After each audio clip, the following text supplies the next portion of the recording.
Authors Unknown presents Inkwells and Curtains, a podcast about books and writing, or perhaps books. There's a pretty body then. But mostly writing, with added random noises. For creative storytellers or anyone who likes holding a pen to paper, sometimes. Oops. Goodies and baddies. The scene opens on a rail track. The victim has been tied to the rails by the arch-villain, who cackles at his situation and then vanishes into the night. When you hear the thunder under your head and see the lights dancing in your eyes and feel the iron wheels a foot from your neck, remember me! The heroine sees it all from the station room. Oh heavens, he will be murdered before my eyes. How can I aid him? Who's that? It is I. Do you not know my voice? That I do. Listen to me, miss, for I've got only a few minutes to live. The heroine attempts to open the door but finds it locked. God help me, and I cannot aid you. Can't you burst the door? It is locked fast. Is there nothing in there? No hammer? No crowbar? Nothing. Oh heavens, the train. The axe. Cut the woodwork. Don't mind the lock. Cut round it. How my neck tingles. Courage! Courage! Another. Courage! That's a true woman. Here, quick! Victory! Saved! Hooray! And these are the women who ain't to have a vote. The hero versus the antagonist. You can't have one without the other.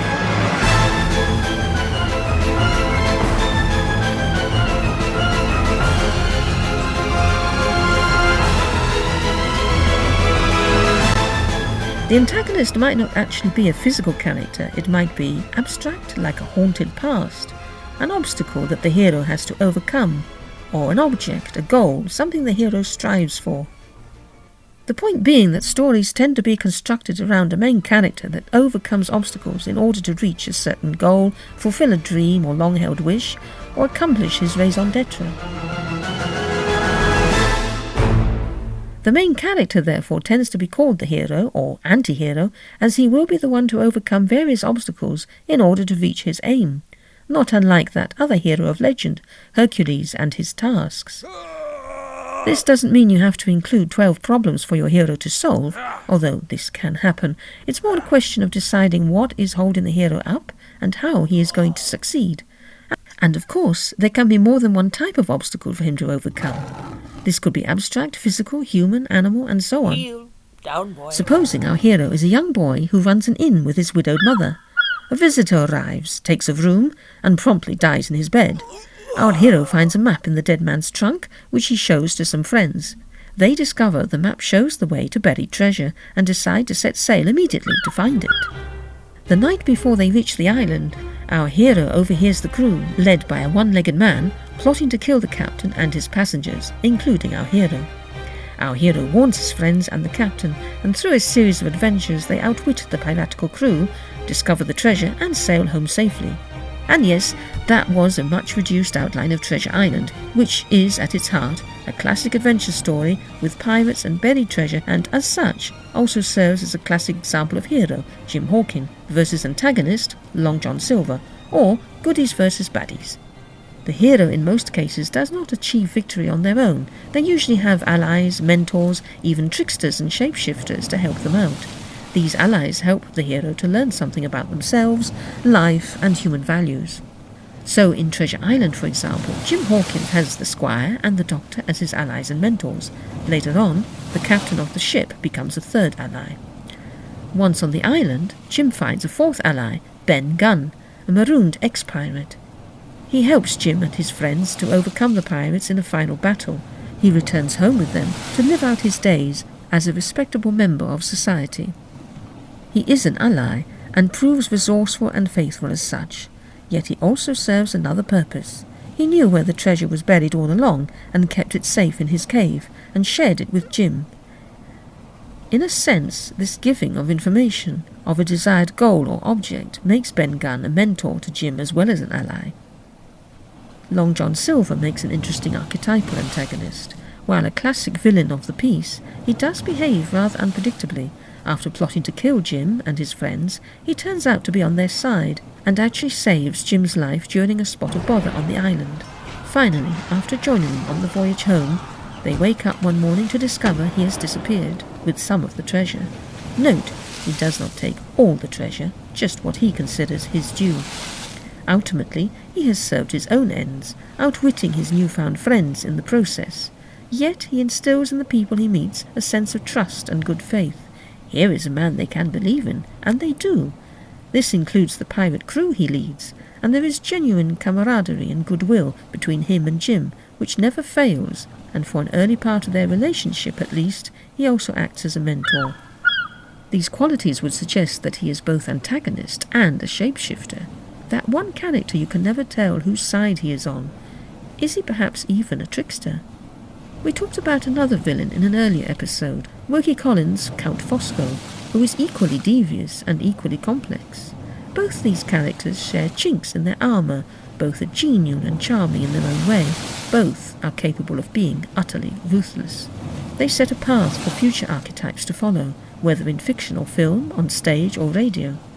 We may never have encountered anyone quite like them in real life, but we love to populate our stories with them. They combine some of the best and most invidious of human qualities, and these conflicting aspects are what help to make them stand out as characters, and why they endure long after their creators have passed away. Who's a pretty bunny then?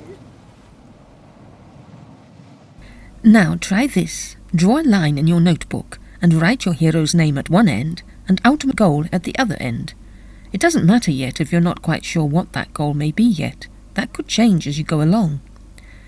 Begin to think up all the possible obstacles that your hero could encounter. These could be people, physical objects, or abstract. Place these along the line, in order of preference. Look at the line and decide which of these obstacles you want the hero to overcome and which will require help. Do they overcome all the obstacles? Do they need to in order to achieve the final goal? Is there one final obstacle that they only overcome after achieving their final goal as a kind of epilogue? As you go into it, you may find yourself deciding who or what helps the hero, and when, and how many mentors they need for each obstacle. Perhaps none, perhaps 3 or 4. Sometimes the hero will look to inner strengths, sometimes there will be an open door, or a helpful stranger. Let's have some music for that.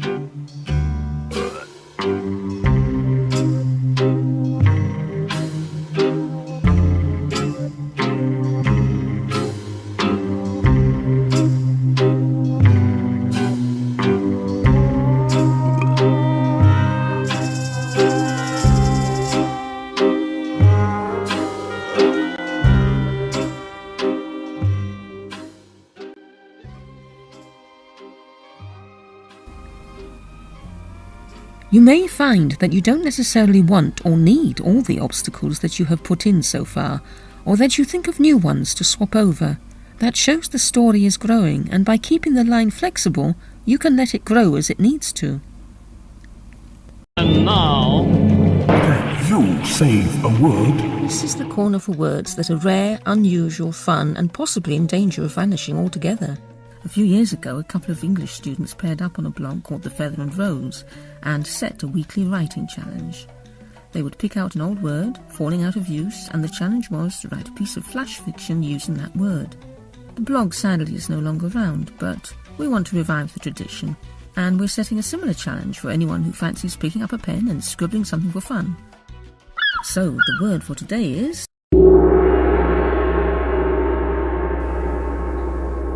Cosmophile. a lover of nooks and crannies.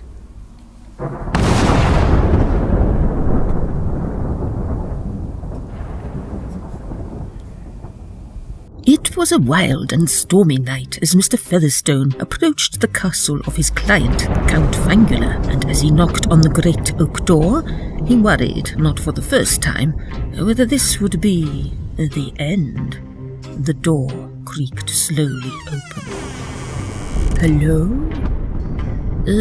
Come in?" The Count could not be seen at first. Then, as Mr. Featherstone squinted, he caught sight of the Count slithering into a corner. "My dear Count, will you kindly come out? I would like to be home in time for tea." "You want tea? I have tea. There is cake too, you know." "Yes, but even so." The Count slipped round another corner. "Will you or will you not come out and read these documents?" "Can't you do it for me?" "No, Count Fangula." The Count buried himself inside a crevice between two ancient bookcases and patted a little nook beside him. "Pour yourself a cup and join me," he said. "It is so comfy in here." Mr. Featherstone sighed. It was going to be another long night. The problem with tiny corners and crannies was that there was rarely room for a cushion, and rock walls are not comfortable. But what could you do when someone like the Count was a chasmophile?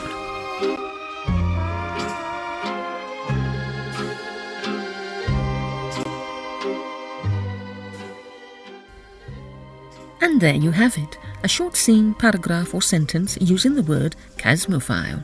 See where it takes you. It might give you an idea for a monologue, a play, even a book. Want to share it on your blog or podcast? Send us the link. Want to hear it read out with sound effects? Let us know. DM us at Inkwells and Curtains on Instagram. We've been looking at main characters from Robert Louis Stevenson's Treasure Island, so the bonus episode will be his short piece, The Persons of the Tale. Next time, we'll be looking at structure. Until then, happy creating. Who's a pretty body then? Who's a pretty body then? Who's a pretty body then? Who's a pretty body then? Yes, you are. Now please, let go of my toes.